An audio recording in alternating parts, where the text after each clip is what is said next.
अल्पावधीतच जनसामान्यांचा आवाज बनलेली आणि महाराष्ट्रातील चालू घडामोडी ठळक ताज्या बातम्या पाहण्यासाठी ब्रेकिंग न्यूज मराठी या वृत्तवाहिनीला सबस्क्राइब करायला विसरू नका। आणि हो, व्हिडिओ आवडल्यास नक्की लाईक करा। मुख्य संपादक वसंत पानसरे। कविवर्य रवींद्र पानसरे यांच्या पहिल्या शब्दवारी या कविता संग्रहाचं प्रकाशन सोहळा विविध मान्यवरांच्या हस्ते संपन्न। 45 वर्षांनंतर गवी खाडे विद्यालयातील 1980च्या बॅचचे इयत्ता 10वीचे विद्यार्थी आले एकत्र।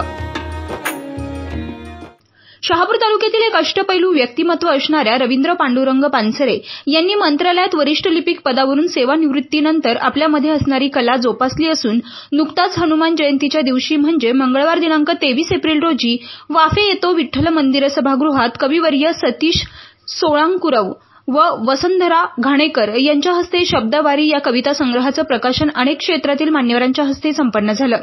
या कार्यक्रमाचे मुख्य आकर्षण म्हणजे गवी खाडे विद्यालयातील 1980च्या इयत्ता 10वीच्या वर्गातील वर्गमित्र व मैत्रीण यावेळी उपस्थित होते।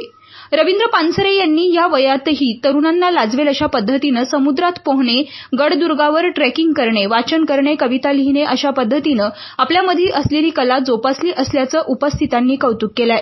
या प्रसंगी ठाणे पालघर सहकार्य कल्याण बोर्डाचे अध्यक्ष अरुण पानसरे यांनी पानसरे परिवारातर्फे उपस्थितांचे आभार मानले। या कार्यक्रमावेळी मंत्रालयातील अजित पवार यांच्या कार्यालयातील तसेच शिक्षण विभागातील अधिकाऱ्यांसह शहापूर तालुक्यातील विविध क्षेत्रातील मान्यवर उपस्थित होते।